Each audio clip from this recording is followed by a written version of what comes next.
March 27th, 1995. Milan, Italy, 8:30 a.m. in the morning. Maurizio Gucci arrived at his office the way he always did, carrying magazines, unhurried, saying good morning to the doorman. The doorman would later remember it this way. It was a lovely spring morning, very quiet. Mr. Gucci arrived carrying some magazines and said good morning. The next thing I saw was a hand clutching a gun. 4 shots, 3 in the back, 1 in the head. Maurizio Gucci, the grandson of the man who founded one of the most famous luxury brands in the world, the man who had just sold his family's entire stake in the brand for $170 million, died on the steps of his own office building. The doorman cradled his head until help arrived. His ex-wife, Patricia Reggiani, heard the news that morning. She wrote one word in her diary, Paradisios, Greek for paradise. She would be convicted 3 years later of hiring the hitman. But the murder was not where this story ends. It's not even where it begins. The Gucci family had been destroying itself for decades before a bullet ended Maurizio's life. A son who reported his father to the IRS, a father who went to federal prison at 81 years old, cousins who formed alliances and then immediately betrayed each other. A $600 million fashion empire that the founding family lost completely, irreversibly, not because a competitor took it, not because the market changed, not because of an external force. They gave it away, fighting each other. By 1993, 2 years before the murder, the Gucci family owned 0% of Gucci, the company that bore their name. The brand that Guccio Gucci had built with his hands in Florence in 1921 belonged entirely to outside investors. The murder was a punctuation mark at the end of a sentence that had been written over 40 years. This is when wealth breaks. Act 1. The rise. Guccio Gucci was born in Florence, Italy in 1881 to a family of craftsmen. His father worked with leather, but young Gucci had bigger ambitions than Florence could hold. At 18, he made a decision that would change everything. He left Italy for London. He found work at the Savoy Hotel, one of the most prestigious addresses in the world as a bellboy. Every day, he carried the luggages of Europe's aristocrats. He watched how they dressed, he noticed what they carried, and he became fixated on one thing in particular, the quality of their bags. The stitching, the leather, the way an object could signal everything about who you were and where you came from. He went back to Florence with that education and one driving obsession. He was gonna make those bags. In 1921, Gucci Guccio opened a small leather goods shop in Florence. He employed local Tuscan craftsmen. He sewed saddles, riding boots, luggage. When Italy's trade sanctions in 1930s made leather scarce, he innovated hemp canvases, bamboo handles, alternative materials, and doing so, accidentally invented some of the most iconic design in fashion history. The bamboo bag, the canvas with the interlocking G, the horse bit loafer. His son joined him. Although the eldest, the born salesman, relentless, visionary, globally ambitious. Rodolfo, the aesthetic, the one who cared about the brand's image. Vasco, who ran production. Together they expanded. Rome in 1938, New York in 1952. Aldo opened the first American Gucci store at the Savoy Plaza Hotel, a deliberate echo of his father's origin story. Guccio Gucci died 15 days after that New York store opened, January 2nd, 1953. He died at the moment of his greatest triumph. His brand had just crossed the Atlantic. Jackie Kennedy carried his bags. Princess Grace wore his scarves. The company was his life's work. It was real, it was his. And he left absolutely no instructions for what should happen next. No governance structure, no succession plan, no rules for how his sons would share power, resolve disputes, or make decisions when they disagreed. He left the business to his 3 sons and trusted that family loyalty would handle the rest. Act 2, the second generation. For a time, the arrangement worked. Aldo ran the international expansion. Rodolfo managed Italian operations. Vasco oversaw production. The brand grew. By the early 1800s, Gucci had more than 1,000 stores worldwide and was generating $50 million a year in profit. President Kennedy once called Aldo Gucci the first ambassador of Italian fashion. That was the scale of what he built. But underneath the success, the structure was always fragile. When Vasco died childless in 1974, his widow inherited his share. There was no plan for this. No buy-sale agreement, no mechanism for keeping ownership within the family. Aldo and Rodolfo had to scramble to buy back those shares. They succeeded, but the vulnerability had been exposed. The family had gotten lucky once. The real problem arrived with the third generation. Aldo had 3 sons, Giorgio, Roberto, and Paolo. He gave each of them 3.3% of the company, a small enough stake that he could stay in control, but enough to involve them in the business. Rodolfo had 1 son, Maurizio, born in 1948, intellectual, elegant, not particularly interested in business. Watched his father act in Italian films more than watching him run a company. Paolo was a problem child, the most creative of the cousins and the most combustible. He wanted to design, he wanted his own line. He clashed with his father and uncle constantly. In 1980, Paolo did something that would light the fuse on everything that followed. He tried to launch his own fashion label under the Gucci name without telling anyone. Aldo and Rodolfo were furious. They fired him, they sued him, they threatened to cut off any supplier who worked with him. And Paolo, brilliant, difficult, vengeful Paolo, decided that if the family wanted more, he would give them more. In 1982, at the Gucci board meeting in Italy, Paolo brought a tape recorder. When the other directors noticed, the meeting dissolved into chaos. There was shouting, there was physical confrontation. Paolo left with blood on his clothes. He immediately filed a $13.3 million lawsuit against 5 family members: his father, his brothers, his uncle, and his cousin, alleging assault and breach of contract. The Gucci family's private war had become a public one, and it was about to get much worse. Act 3. The betrayals. Here's where the Gucci story becomes unlike almost any other business dynasty failure in history, because what destroyed the Gucci family was not bad strategy. It was not a market shift. It was not an external competitor. It was a series of deliberate betrayals, family members weaponizing their knowledge of each other against each other, each one more damaging than the last. Betrayal 1. After being fired and humiliated, Paolo Gucci had one card left to play. He knew exactly how his father ran the business, and he knew that some of it was not entirely legal. For a year, Aldo Gucci had been diverting company funds through foreign shell corporations and false invoicing, funneling money to himself and the family while evading taxes. Paolo went to the IRS. He gave them everything: documents, records, names. In January 1986, Aldo Gucci, the man who had built Gucci into a global empire, who had been called the first ambassador of Italian fashion, who had shaken hands with presidents, was sentenced to 1 year and 1 day in federal prison for tax evasion. He was 81 years old. He served his sentence at a minimum security federal prison in Florida. A son had sent a father to prison. Not a court, not an investigator, his son. Betrayal 2. While Aldo was fighting the IRS, his nephew Mauricio had been making his own moves. After his father Rodolfo died in 1983, leaving him the entire 50% stake, Mauricio suddenly had the votes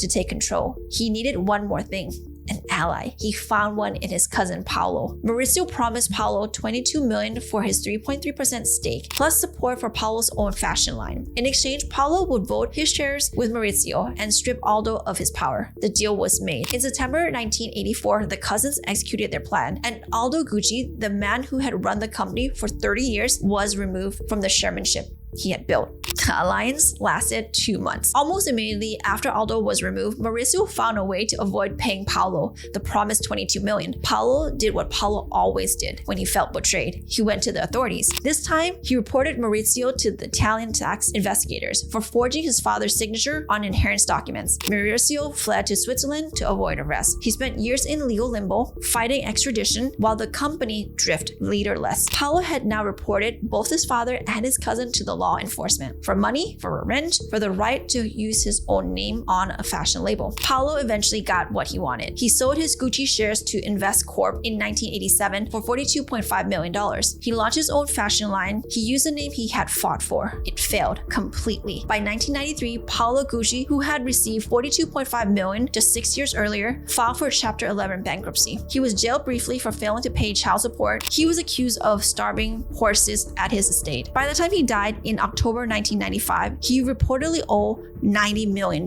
He had tortured his family, he had burned the relationships, he had taken $42.5 million and turned it into $90 million in debt in under a decade. Mauricio had finally cleared his legal troubles, returned from Switzerland, and taken control of Gucci in 1989. He had a vision: strip the brand of cheap goods and logo-covered products that had made it ubiquitous and tacky, and restored it to the exclusive luxury house his grandfather had built. The vision was right, the execution was catastrophic. By 1991, Gucci had a negative net worth of $17.3 million. Mauricio was spending extravagantly on headquarters renovations while the brand was hemorrhaging money. He had no financial discipline, no operational background. He had inherited his father's 50% stake and his grandfather's name, but not the business instinct that had built either. Investcorp forced Mauricio out. In 1993, he sold his remaining stake for $170 million. The last Gucci was gone. The family had founded the company 72 2 years earlier, owned nothing. 2 years later, on a spring morning in Milan, Maurizio was killed on his way to his office. He no longer controlled. His ex-wife Patricia had described her divorce settlement, $860,000 a year, as a bowl of lentils. When she heard of his death, she wrote one word in his diary: paradise. My eyesight is not so good. I didn't want to miss. She was sentenced to 29 years. Act 4, the brand after the family. Here's the most painful part of the Gucci story, and it needs to be said clearly because it is the part that makes this more than just a tabloid drama. After the Gucci family lost control of the company, after all the lawsuits, the prison sentences, the tax evasions, the betrayals, the murder, the brand bore their name, did something remarkable. It became more valuable than it had ever been under any Gucci. Investcorp brought in Dawn Mello from Bergdorf Goodman. She cut the line from 22,000 items to 7,000. She closed hundreds of cheap retail outlets that had diluted the brand. She hired a young American designer named Tom Ford. In 1995, the same year Maurizio was murdered, Tom Ford had shown a collection that stopped the fashion world. Gucci was suddenly the hottest brand on the planet. The French conglomerate PPR, later renamed Kering, acquired the majority stake. By 2022, Gucci was generating 10.5 billion euro in annual revenue. The brand that the Gucci family had nearly destroyed through infighting was worth more than any individual member of the family had ever been. The founding family's name is on the door. Their family is not in the building. The Guccis did not lose their company because the market rejected them. They did not lose it because the brand failed. They lost it because they could not stop fighting each other long enough to keep what they had built. The business was fine. The family was the problem. Act 5, the pattern. I want to be honest about something before we go into the lessons. The Gucci is more extreme than most. A father imprisoned by his son,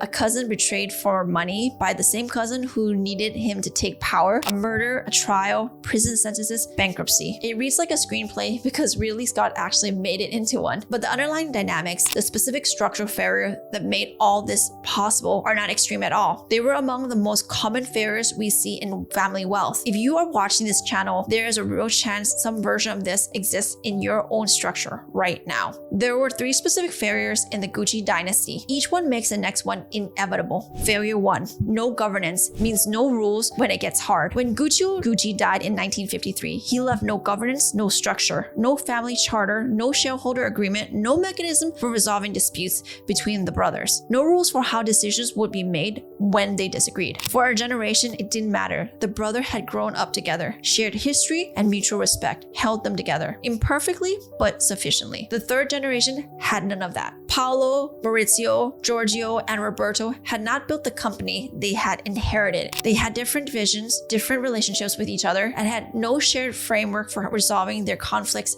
except the court. When there are no rules, the people who are willing to go for the furthest, to betray most severely, to hurt most deliberately, win. Paolo was willing to go further than anyone. He won every battle, he lost everything. The family governance structure, a family constitution, a shareholder agreement, a clear dispute resolution process does not prevent conflict. Conflict in family businesses is inevitable. What governance does is provide a channel for that conflict that does not require destroying each other. The Guccis had no channel. Every dispute went straight to the maximum escalation. Failure 2. Ownership without preparation creates entitled heirs, not capable ones. Maurizio Gucci inherited 50% of one of the most famous luxury brands in the world when his father died in 1983. He was 35 years old. He had worked in the business but had never run it. He had a vision. He was right about the vision, but the vision without execution is just a story you tell about what you would have done. Under Maurizio, the company net worth went negative. He spent tens of millions of dollars on renovations while the business was bleeding. He was not equipped for what he inherited. Nobody had prepared him for. This is the specific danger of inheritance without preparation. The heir does not know what they don't know. Maurizio didn't know he wasn't equipped. His confidence came from the certainty of ownership, not from demonstrated competence. Preparing an heir means more than giving them a title and a stake. It means giving them real responsibility with real consequences before the inheritance arrives. It means honest conversations about what they are and are not ready for.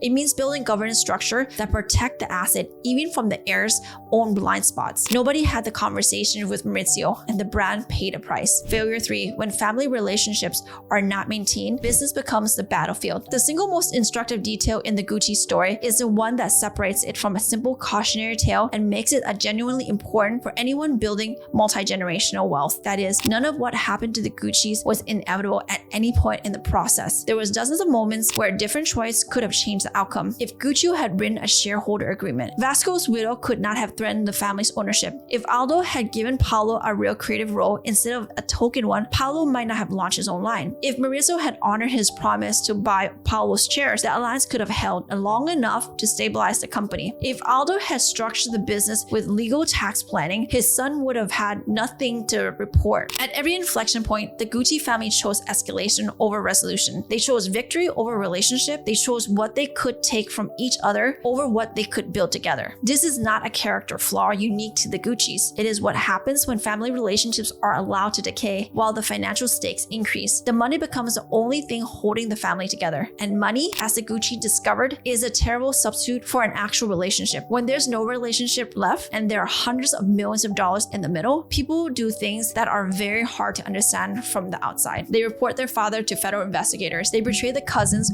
who just help them take power. They hire hitmen, not because they are monsters, because the money became the relationship. And when Maurizio sold his share and took the money away, the last thing Patricia had left to hold onto was the right to be angry. The Gucci brand is worth billions of dollars today. The family that built it owns none of it. Their grandchildren carry the name, but not the equity. The shops are everywhere. The family is nowhere. The brand survived the family. The family did not survive itself. The question I want to leave you with is harder one than usual. The Murdochs fought over trust. The Ambanis had no document. The Spellings had a plan that worked legally but failed humanly. The Guccis had something different. They had enough money, enough brand, enough talent across multiple generations to build something that lasts 100 years. And they lost it entirely because they never invested in the one thing that would have held it together, the relationships. So here's the question. In your own family, not your business, your family, are the relationships strong enough to survive what